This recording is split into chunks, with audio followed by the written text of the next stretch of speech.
Oke, Assalamualaikum warahmatullahi wabarakatuh. Kita jumpa lagi di kelas kewirausahaan di minggu ke-6. Di minggu ke-6 ini kita akan membahas tentang rencana finansial. Mulai dari gimana sih cara mendapatkan funding, pendanaan, terus gimana sih cara menyusun laporan. Mungkin di sini yang udah semester 5 harusnya udah tahu ya cara menyusun laporan karena udah diajarin di Anabi atau Ektek. Oke, langsung aja. Nah ini, laporan keuangan yang dibutuhkan untuk kegiatan perusahaan. Ada neraca awal tahun, ada laba rugi, perhitungan laba rugi atau laporan laba rugi, ada neraca akhir tahun, dan ada cash flow, yaitu sumber dan penggunaan dana. Pasti kalian yang semester 5 udah hatam banget lah, karena waktu itu udah diajarin di Anabi. Nah, laporan keuangan berisi informasi prestasi perusahaan di masa lampau. Kalau kalian cari laporan keuangan tahunan, perusahaan-perusahaan yang sudah TBK, statusnya terbuka, pasti akan tercatat tuh selama 1 tahun tuh perusahaan tuh ngapain aja. Dan bagaimana neraca keuangannya. Apakah neracanya positif, berarti laba kan? Atau neracanya negatif, berarti rugi. Terus digunakan untuk petunjuk untuk penetapan kebijakan di masa yang akan datang. Laporan keuangan meliputi perhitungan laba rugi, neraca atau balance sheet, dan cash flow. Nah, skema ini ada istilah-istilah dalam laporan keuangan. Ada R itu revenue, OC itu operational cost, DEP itu depresiasi biaya tetap non-cash atau penyusutan, EBIT earning before interest dan tax, RD itu pembayaran beban bunga, EBT itu earning before tax, tax itu pajak, NI itu net income atau laba bersih, dividen, DIV itu dividen untuk pemegang saham, dan ada RE, return earning atau laba ditahan. Nah, neraca atau balance sheet isinya ada aktiva, ada pasiva. Nah, aktiva atau aset ada yang sifatnya jangka pendek atau jangka panjang. Kewajiban juga sama pasiva, ada jangka pendek, ada jangka panjang. Di mana total aset nilainya harus sama dengan total kewajiban. Jadi neracanya ini harus balance antara kotak kanan dan kotak kiri. Mungkin kalian SMA mungkin yang dari IPS atau yang pernah ambil akuntansi tahulah cara membuat neraca itu seperti apa. Yang semester 5 juga bisa bikin neraca, pasti dari Anabi kemarin kan. Nah, model analisis keuangan didapatkan sumbernya dari data keuangan perusahaan dan industri lewat neraca dan laba rugi. Lalu dilakukan analisis bisa dengan time series, cross-sectional approach, DuPont, EVA, economic value added, sehingga dapat tergambarkan kondisi performansi perusahaan saat ini. Dengan ditambah data-data pendukung, kayak analisis riset pasar, proyeksi keuangan, dan lain sebagainya, didapatkan analisis performansi perusahaan. Dana tidak harus berbentuk uang. Adalah program pihak lain yang sesuai dengan program kita yang dibiayai oleh pihak lain. Contohnya lomba, pelatihan, pameran. Jadi kayak kita misal dapat slot pameran gratis, dapat booth pameran gratis. Nah, itu kan sumber-sumber funding ya. Itu kan media promosi kita. Dan tidak berbentuk uang, tapi berbentuk barang kayak gitu. Atau jasa.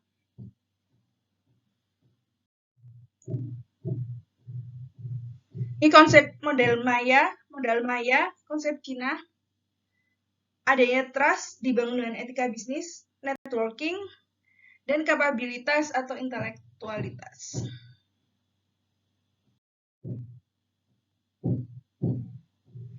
Purdi memperkenalkan 3 model kata kunci untuk memulai bisnis. Ada bodol, berani optimis pakai duit orang lain. Jadi kita harus cari funding. Ada botol, berani optimis pakai tenaga orang lain. Kita yang mendanai, tapi yang menjalankan adalah orang lain. Dan ada bobol, berani optimis pakai bisnis orang lain. Jadi kita istilahnya kayak franchise gitu loh. Jadi kita punya duit, punya tenaga, tapi kita franchise akhirnya. Nah, modal usaha sendiri banyak ya.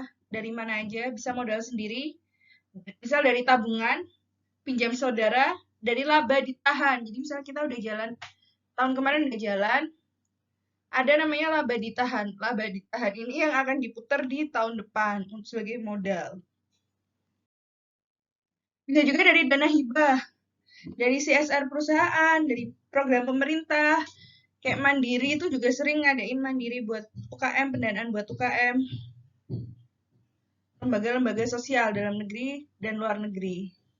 Tapi kalau Mandiri, ya hibah, maksudnya hibah. Karena dia tidak menuntut pengembalian. Kalau pinjaman bank, itu beda lagi. Jadi Mandiri itu ada CSR-nya Mandiri yang memang memberikan hibah. Tapi memang ada Mandiri yang juga mandiri pembiayaan.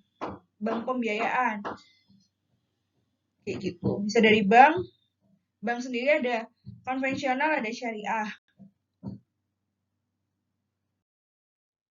Lalu ada modal Ventura. Ini kita kayak dapat suntikan dana pemodal sebagai pemilik perusahaan, tapi hanya sementara. Tugasnya hanya membesarkan perusahaan dengan menanam modal. Timbal baliknya itu dapat capital gain. Capital gain ini bukan bunga ya. Capital gain itu modalnya dia balik ditambah, duit yang dia tanam itu balik ditambah dengan kelebihannya. Kelebihannya itu dapat dari mana? Dari keuntungan kita. Berapa persen dari keuntungan kita.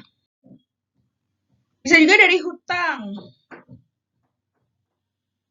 Ada hutang dagang, hutang jangka pendek, akrual, dan dari lembaga keuangan lainnya, seperti lembaga keuangan bukan bank, seperti dealer saham, underwriter, broker saham, pialang saham, mutual fund, dana reksadana, leasing, asuransi, dana pensiunan, dan lain sebagainya.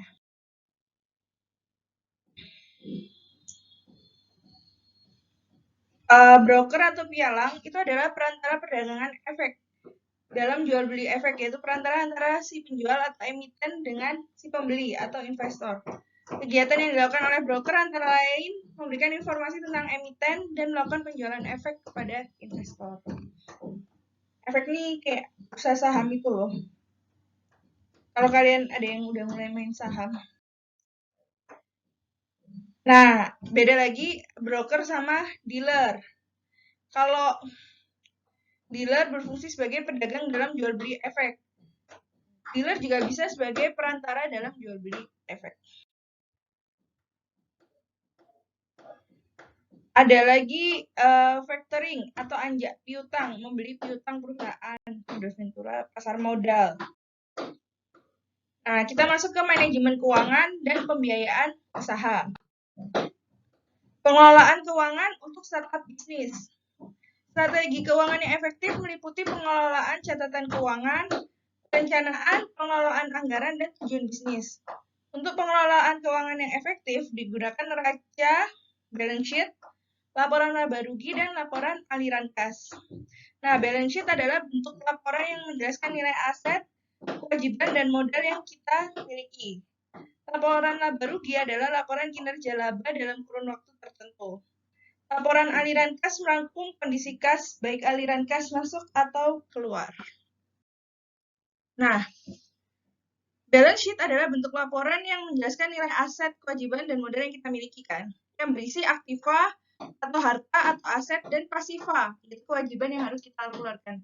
Di mana nilai aktiva dan nilai pasiva ini harus sama dengan, harus setara, kanan sama kiri. Kalau neracanya nggak imbang, berarti perlu dicari tahu kenapa kok bisa nggak imbang.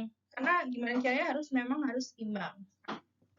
Laporan laba rugi adalah laporan kinerja laba dalam kurun waktu tertentu. Dan cash flow merangkum kondisi kas, baik aliran kas masuk atau keluar.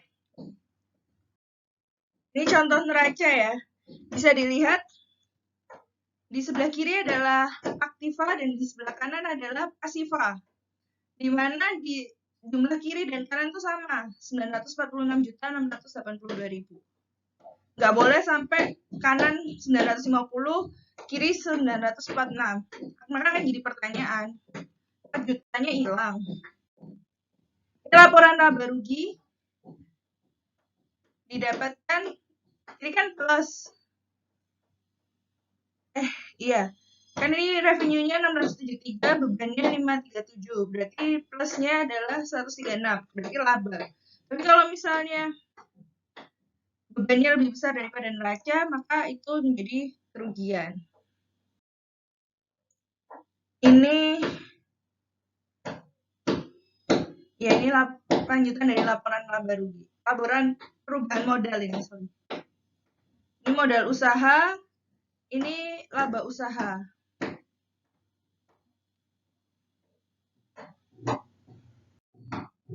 Nah, ini cash flow, aliran kasnya.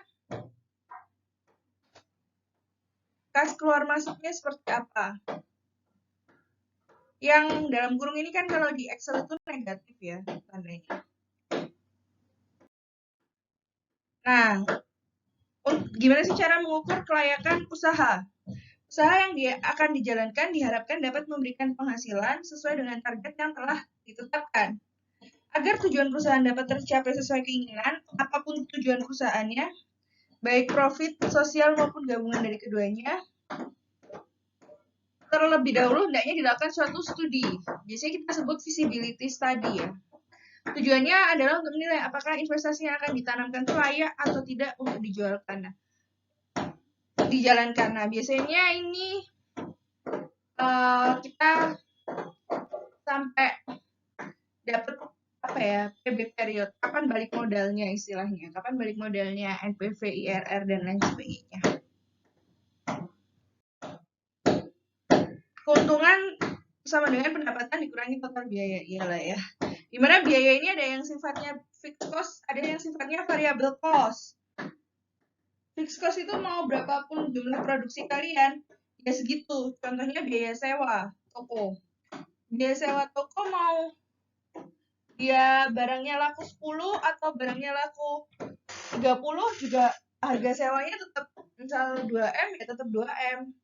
Kayak gitu. Kalau biaya tidak tetap itu tergantung penggunaannya.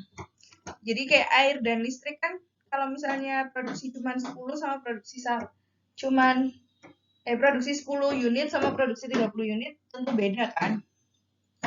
Biaya bahan baku itu masuk variable cost. Di Anabi kayaknya udah semua ya ini tentang fixed cost, variable cost, terus nanti ada overhead. Overhead tuh kayak biaya manajemen. Di Anabi udah kan ya. Nah ini, jadi kalau fixed cost, berapapun unit yang dipesan, harganya ya udah segini. Tapi kalau variable cost, semakin banyak unit yang dipesan, maka biayanya akan semakin besar. Kayak biaya bahan baku, produksi 10 unit sama 30 unit pasti beda kan? Nah, ini titik impas atau break-even point adalah sebuah titik di mana biaya atau pengeluaran dan pendapatan adalah saling seimbang, sehingga tidak ada kerugian atau keuntungan. Kayak balik modalnya itu kapan sih BEP-nya? Ada NPV dan IRR, ini udah pada kenal lah ya di Ektek. NPV atau Net Present Value adalah nilai sekarang bersih. Adalah analisa kekurangan yang digunakan untuk mengukur layak tidaknya suatu usaha dilaksanakan dilihat dari nilai sekarang dari arus kas bersih yang akan diterima dibandingkan nilai sekarang dari jumlah investasi yang dikeluarkan. Nah, dimana ketika kita ngitung NPV ini pasti akan sangat erat hubungannya dengan suku bunga bank atau tingkat inflasi. Karena balik lagi, misal modal kita keluar awal tahun ini, nilai mata uang awal tahun ini dengan nilai mata uang awal tahun depan itu udah berubah. Kenapa? Karena tingkat inflasinya berubah. Kalian ketika di Ektek menyusun laporan keuangan, proyeksi keuangan pasti akan menemui bahwa kita harus memperhitungkan suku bunga bank atau tingkat inflasi. Apalagi kalau ditarik proyeksi keuangannya sampai 10 tahun ke depan. Oh, jauh sekali. Nilai mata uang saat ini sama 10 tahun ke depan udah sangat jauh lah. Lalu ada IRR atau internal rate of return, yaitu indikator tingkat efisiensi dari suatu investasi.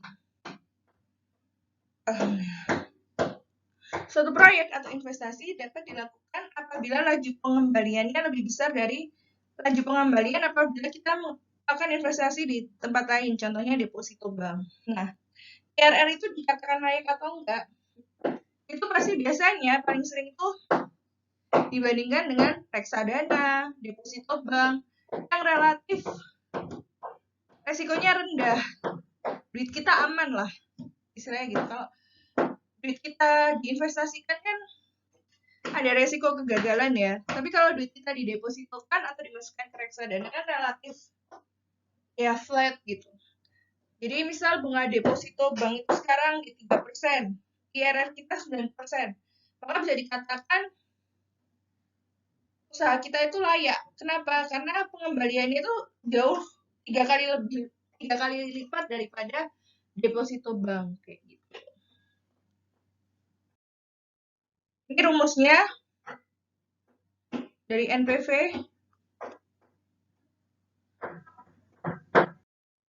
Dan ini rumus dari IRR.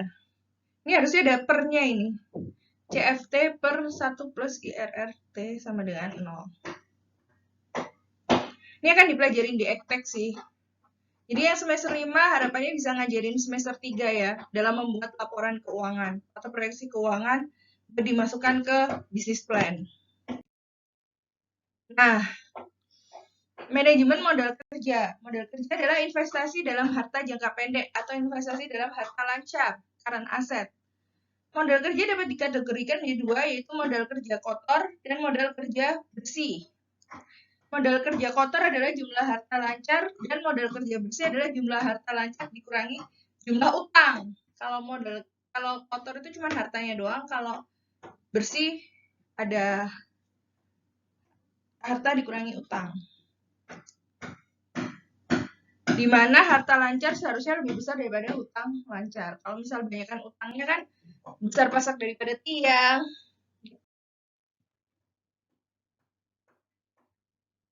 Nah, ini ya rumusnya.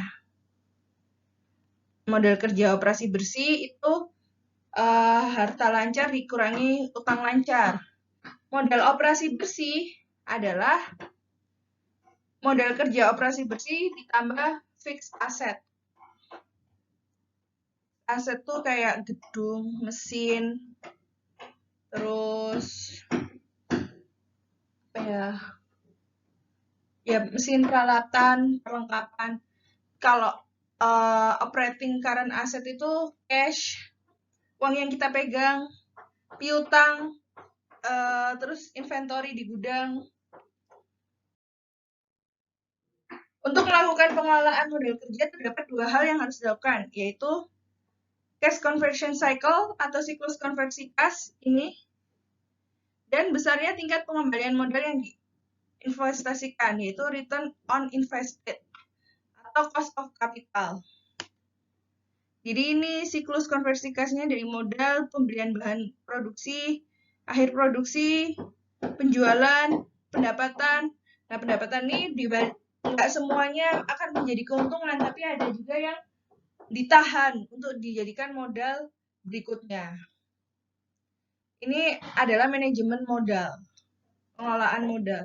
Jadi jangan dianggap ketika kalian jualan bakso, modalnya 1 juta, terus kalian dapat 2 juta. Dan kalian bilang, jangan keuntungan 1 juta itu kalian ambil sendiri. Enggak. Keuntungan 1 juta akan kalian gunakan untuk modal produksi berikutnya. Sehingga misal produksinya jadi meningkat. Akhirnya butuh kos 1,5 juta. Nah, 500-nya bisa kalian ambil, 500-nya kalian suntikkan ke modal untuk penjualan berikutnya. Sehingga bisa lebih baik. Atau misal kosnya 1 juta, revenue-nya 2 juta. 500 kan dapat keuntungan 1 juta kan. Dimana 500-nya buat kalian, 500-nya kalian berikan alat baru. Dimana alat baru ini nantinya bisa untuk mempercepat kerja kalian, mempercepat produksi kalian. Secara spesifik terdapat 4 area dalam pengelolaan modal kerja. Ada cash management, pengelolaan jumlah kas, ada inventory management, pengelolaan tingkat persediaan barang, ada akun receivable management, pengelolaan jumlah piutang, dan ada akun payable management, pengelolaan jumlah utang dagang. Udah tahu bedanya utang dan piutang kan? Kalau utang itu kita pinjam duit orang. Kalau orang belum bayar kita itu namanya piutang. Kalau piutang itu masuknya ke harta, kalau utang masuknya ke kewajiban. Nah, ini manajemen utang. Jenis-jenis utang ada jangka pendek, ada jangka panjang berdasarkan periode. Berdasarkan penggunaan utang ada real estate loan, personal loan, non-real estate loan. Berdasarkan ada tidaknya jaminan, ada secured, ada yang unsecured. Yang unsecured itu semacam pinjol gitu loh. Kan nggak aman ya. Lalu ada berdasarkan tingkat suku bunga, ada yang fixed rate, ada yang variable rate. Kalau kalian nanti KPR, pasti kan ada promo, bunga sekian, fix. Nah, itu berarti fixed rate. Terus ada misal 3 tahun, misal kalian KPR 15 tahun, dapat promo 5 tahun fixed rate 9%. Nah, selama 5 tahun, bunganya itu akan stagnan, fix di 9%. Setelah 5 tahun, bunganya akan naik turun berdasarkan tingkat suku bunga saat itu. Itu namanya variable rate loan. Yang kalau udah naik turun. Berdasarkan tipe pembayaran ada single payment dan multi payment. Nah, ini terdapat sumber pendanaan yang dapat diakses oleh setiap entrepreneur. Tadi udah dijelasin. Bisa dari sumber dana pribadi, tabungan, deposit, bisa dari pinjaman, hutang, bisa dari supplier, dan bisa dari customer. Customer itu dari revenue ya. Semacam PO gitu kan. Pre-order itu sebenarnya pendanaannya dari customer. Supplier itu misal supplier menyediakan hutang ke kita. Jadi kita jual dulu laku baru kita bayar ke supplier. Nah, ini referensinya kebanyakan tentang akuntansi ya, karena berkaitan dengan laporan keuangan. Oke. Sekian dulu ini aja dulu untuk materinya. Semoga bermanfaat. Kalau ada pertanyaan, silakan ditanyakan di grup. Akan saya berikan juga contoh bisnis plan, presentasi bisnis plan di e-learning, bisa kalian akses juga. Sekian dari saya, terima kasih atas partisipasinya. Mohon maaf untuk kekurangan, keterlambatan, dan lain sebagainya. Tetap jaga kesehatan, jaga semangat. Assalamualaikum warahmatullahi wabarakatuh.